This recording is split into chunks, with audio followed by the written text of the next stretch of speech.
absen nomor 11. Perkenalkan, nama saya Igusti Murangga Setia Putra, nomor absen 10. Perkenalkan, nama saya Yudi Kusumasta, absen 4. Perkenalkan, nama saya Igusti Murahwayo Kadidata, absen 11. Jadi langsung saja kita masuk ke materi. Nah, di sini kami mendapatkan materi teknik pengolahan sampah berdasarkan peraturan Gubernur Bali nomor 47 tahun 2019 tentang pengelolaan sampah berbasis sumber. Langsung saja kita mulai presentasi.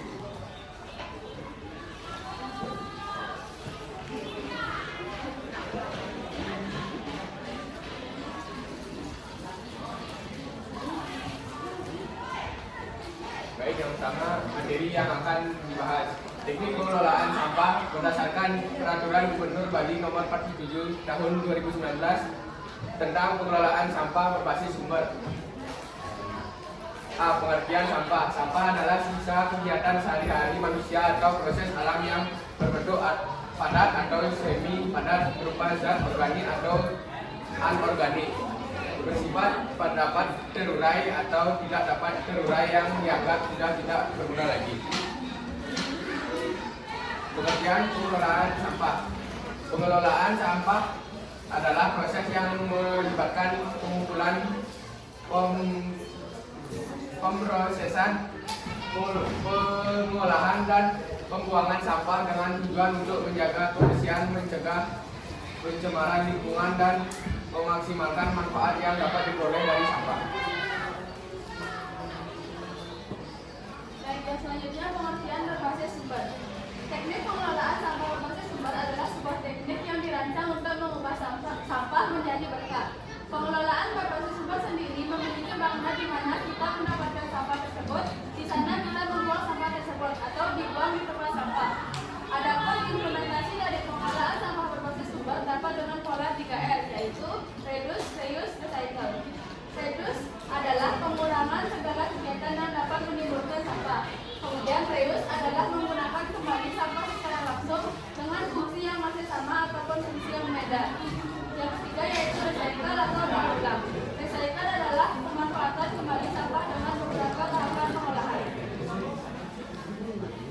Baik, yang selanjutnya adalah teknik pengolahan sampah berdasarkan peraturan Gubernur Bali nomor 47 tahun 2019 tentang pengolahan sampah berbasis sumber. Nah, peraturan Gubernur Bali nomor 47 tahun 2019 mengatur tentang pengolahan sampah berbasis sumber. Ini mewajibkan pendekatan berkelanjutan dan mengolah sampah, termasuk pemilahan, daur ulang, dan pengurangan sampah. Adapun teknik pengolahan sampah berdasarkan peraturan Gubernur Bali tahun 2009 tentang pengolahan sampah berbasis sumber meliputi. Nah, yang pertama yaitu bab 1 atau ketentuan umum. Terdapat pada pasal 2 yaitu salah satu tujuannya menjadikan sampah bernilai ekonomis dan mewujudkan budaya bersih. Pada pasal 3 yaitu salah satunya meliputi pengolahan sampah rumah tangga. Baik, selanjutnya akan dijelaskan oleh teman saya. Baik, selanjutnya bab 2 jenis dan sumber sampah. Pada pasal 4 yang pertama jenis sampah meliputi sampah rumah tangga, sampah sejenis sampah rumah tangga dan sampah spesifik. Yang kedua, sampah rumah tangga sebagaimana dimaksud pada ayat 1 huruf A berasal dari sisa kegiatan sehari-hari dalam rumah tangga. Yang ketiga, sampah sejenis sampah rumah tangga sebagaimana dimaksud pada ayat 1 huruf B berasal dari sisa kegiatan di kawasan pemukiman, kawasan komersial, kawasan industri, kawasan khusus, fasilitas umum, fasilitas sosial dan fasilitas lainnya. Yang keempat, sampah spesifik sebagaimana dimaksud pada ayat 1 huruf E merupakan sampah yang mengandung 83 dan limbah B3 dari rumah tangga. Baik, selanjutnya adalah yang bab ketiga, pasal 5. Tentu, setiap orang dalam rumah tangga berkewajiban melakukan pengelolaan sampah yang dihasilkan. Yang kedua, pengelolaan sampah rumah tangga sebagaimana dimaksud pada ayat 1 dilakukan dengan cara yang pertama menggunakan barang andalan atau kemasan yang dapat didaur ulang dan mudah terurai oleh alam. Kedua, membatasi timbulan sampah dengan tidak menggunakan plastik sekali pakai. Yang ketiga, menggunakan produk yang menghasilkan sedikit sampah. Yang keempat, memilah sampah. Yang kelima, menyedot sampah yang tidak mudah terurai oleh alat bank sampah atau FBS. Yang kelima, yang keenam, mengolah sampah yang mudah terurai oleh alam, dan yang ketujuh menyiapkan tempat sampah untuk menampung sampah. Nah, selanjutnya yaitu bab 4, yaitu pengelolaan sampah sejenis sampah rumah tangga. Pada pasal 9 ayat 1 berbunyi pengelolaan sampah, pengelolaan kawasan dan fasilitas sebagaimana dimaksud dalam pasal 7. Dilakukan pengelolaan sampah dengan cara yang A. Menggunakan dan memilih bahan yang mengandung sedikit sampah. Yang B. Tidak menggunakan plastik sekali pakai. Yang C. Memanfaatkan dan menggunakan kembali sampah sesuai fungsinya atau dengan fungsi yang lain. Yang C. Yang D. Menyediakan tempat sampah yang terpilah sebagaimana dimaksud dalam pasal 6 ayat 2. Yang ke-E. Mengumpulkan sampah. Yang ke-F. Menyetok sampah yang tidak mudah terurai oleh alam ke bank sampah atau FBS. Dan yang ke-G. Mengolah sampah yang mudah terurai oleh alam. Dan yang H. Mengangkut sampah residu ke TPA. Yang ayat kedua berbunyi pengelolaan kawasan dan fasilitas dalam melakukan pengolahan sampah yang mudah terurai oleh alam sebagaimana dimaksud pada ayat 2 huruf D dilakukan dengan cara yang ke-A. Mengolah sendiri dalam kawasan. Yang ke-B. Bekerja sama dengan TPS. 3F pada tingkat desa adat atau desa atau kelurahan. Selanjutnya akan dibagikan oleh teman saya.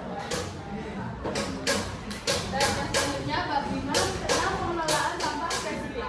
Pada pasal 4 berbunyi pengelolaan sampah spesifik sebagaimana dimaksud dalam pasal 3 huruf D dilakukan terhadap sampah yang mengandung 83 dan limbah B3 yang bersumber dari rumah tangga. Selanjutnya. Baik, di sini saya akan lanjutkan presentasi dari teman saya. Bab 6, pengolahan sampah oleh produsen. Pasal 17 yang pertama, setiap produsen wajib mengelola sampah dengan cara pengurangan. Yang kedua, produsen dalam pengurangan sampah wajib menggunakan yang dapat menggunakan bahan yang dapat digunakan ulang, bahan yang dapat didaur ulang, dan atau bahan yang mudah terurai oleh alam. Yang ketiga, pengurangan sampah sebagaimana dimaksud pada ayat 2 dilakukan dengan cara yang pertama membatasi timbulan sampah, yang kedua mendaur ulang sampah dan memanfaatkan kembali sampah. Bab 7, pengolahan sampah residu. Pasal 24, sampah residu dari kegiatan pengelolaan sampah di sumber sampah wajib diangkut dan diolah di TPA. Baik, di sini akan dilanjutkan oleh teman saya. Baik, saya akan lanjutkan presentasinya, yaitu pada bab 10, peran serta masyarakat. Pada pasal 28, yang pertama, peran serta dalam pengelolaan sampah dilakukan oleh ulama desa adat dan pengelolaan kawasan. Yang kedua, peran ulama desa adat sebagaimana dimaksud pada ayat pertama dilakukan dengan membangun kesadaran untuk budaya hidup bersih. Yang ketiga, peran serta pengelolaan kawasan sebagaimana dimaksud pada ayat 1 dilakukan dengan menjaga kebersihan kawasan dan sampah.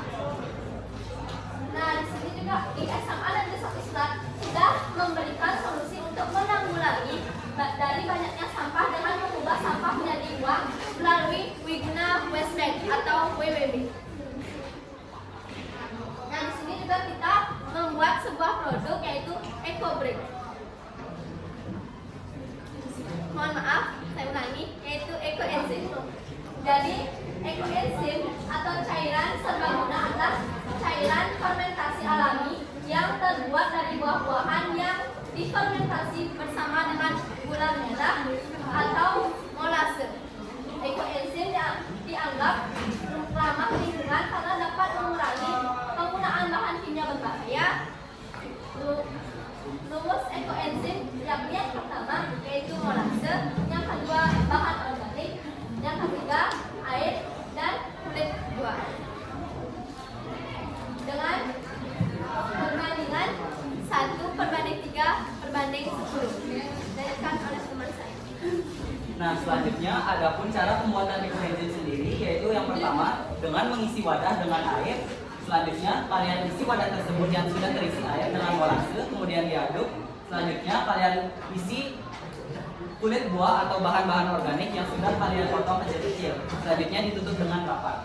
Nah, ada pun tips membuat ekoenzim, yaitu yang pertama sisa buah atau sayuran dipotong sesuai keadaan atau waktu yang kalian miliki. Yang kedua, semakin bervariasi bahan organik yang kalian gunakan, semakin bervariasi pula manfaat dari ekoenzim tersebut. Yang ketiga, simpanlah ekoenzim pada tempat yang aman, yaitu teduh, tidak terkena sinar matahari secara langsung. Nah, adapun manfaat dari ekoenzim yang pertama yaitu sebagai pembersih alami, perawatan diri alami, sebagai kesehatan, detox atau hand sanitizer. Yang keempat, meningkatkan kualitas air, udara, dan tanah. Dan yang kelima, sebagai pupuk atau residu atau pestisida.